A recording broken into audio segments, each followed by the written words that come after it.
প্রথমত এই আয়োজনের সাথে যারা যুক্ত ছিলেন, যারা পরিশ্রম করে এই আয়োজনকে সাফল্যমণ্ডিত করেছেন এবং যাদের অংশগ্রহণের মাধ্যমে এই আয়োজন অর্থবহ হয়েছে, সে সকল কোমলমতি মাদ্রাসা শিক্ষার্থীদেরকে আমি ধন্যবাদ জানাই।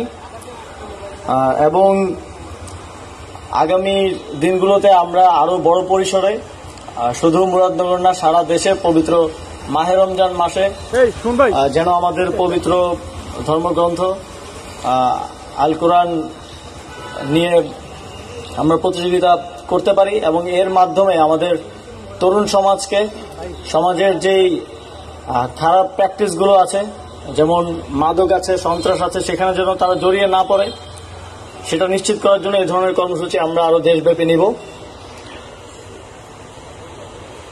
আমরা এই সরকার প্রথম থেকে স্পষ্টভাবে আমরা বলছি যে তরুণরা আগামী বাংলাদেশের ভবিষ্যৎ, শিশু কিশোররাই আগামী বাংলাদেশের ভবিষ্যৎ। আমরা তাদেরকে যেভাবে গড়ে তুলব, আমরা ঠিক সেরকম একটা বাংলাদেশ ভবিষ্যতে গিয়ে পাব। সেই উদ্দেশ্যে তরুণদেরকে মাদক থেকে দূরে নিয়ে খেলাধুলা এবং বিভিন্ন ধরনের শিক্ষা সংশ্লিষ্ট প্রতিযোগিতার মাধ্যমে একটি সুন্দর ভবিষ্যৎ প্রজন্মে গড়ে তোলার লক্ষ্যে অন্তর্বর্তীকালীন সরকার কাজ করে যাচ্ছে। জনগণের পক্ষ থেকে আপনারা তাতে সহযোগিতা করছেন, সমর্থন করছেন, সেজন্য আপনাদেরকে ধন্যবাদ। আপনারা জানেন যে কিছুদিন আগেই কোম্পানিগঞ্জে একটা ঘটনা ঘটেছে। অত্যন্ত দুঃখজনক যে এই জুলাই গণঅভ্যুত্থানে শত সহস্র শহীদের রক্তের বিনিময়ে আমরা যে স্বাধীনতার কথা বলছি, সেখানেও পূর্বের মতো বিভিন্ন উপায়ে চাঁদাবাজি, সন্ত্রাসের মতো ঘটনাগুলো চলমান আছে।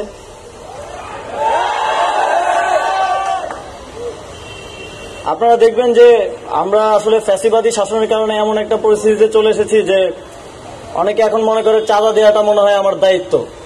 আমাকে যে কেউ এসে একটা টোকেন ধরিয়ে দিল, আমার তাকে 50 টাকা দিতে হবে, 100 টাকা দিতে হবে। আবার যারা চাঁদা নেয় তারা মনে করে যে এটা আমার অধিকার, কারণ দীর্ঘদিন ধরে তো এভাবেই চলে আসছে, এখন কেন চলবে না। কিন্তু তাদেরকে আমরা স্পষ্টভাবে একটা বার্তা দিতে চাই, জুলাই গণঅভ্যুত্থানের পরে পূর্ববর্তী আর কোনো এ ধরনের প্র্যাকটিস আর বরদাস্ত করা হবে না। সারা বাংলাদেশে অন্তর্বর্তীকালীন সরকার চায় জুলাই গণঅভ্যুত্থানে শহীদরা যে কারণে জীবন দিয়েছে একটি সুন্দর বাংলাদেশ গড়ার জন্য, সেই বাংলাদেশ বাস্তবায়নে পূর্ববর্তী সময়ে চাঁদাবাজি, মাদক ব্যবসা সহ যেই বিষয়গুলো সমাজকে ধ্বংস করেছে, তরুণ প্রজন্মকে ধ্বংস করেছে, সেগুলোকে খুব শক্ত হাতে দমন করা হবে।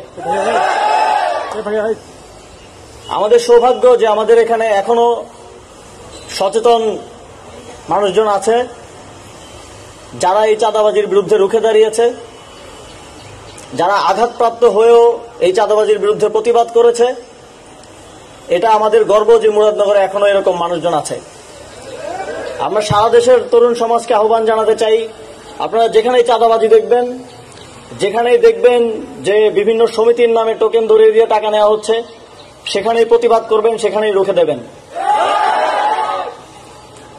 স্থানীয় প্রশাসন, পুলিশ এই চাঁদাবাজদের এবং মাদক সন্ত্রাসদের দমনে কাজ করে যাচ্ছে। আমি মুরাদনগরবাসীকে আহ্বান জানাবো, আপনারা স্থানীয় প্রশাসনকে সহযোগিতা করবেন তথ্য দিয়ে, এবং যে কোনো প্রয়োজনে তাদের পাশে দাঁড়াবেন যেন এই ধরনের চাঁদাবাজি এবং সন্ত্রাসের বিরুদ্ধে তারা যথাযথ পদক্ষেপ নিতে পারে।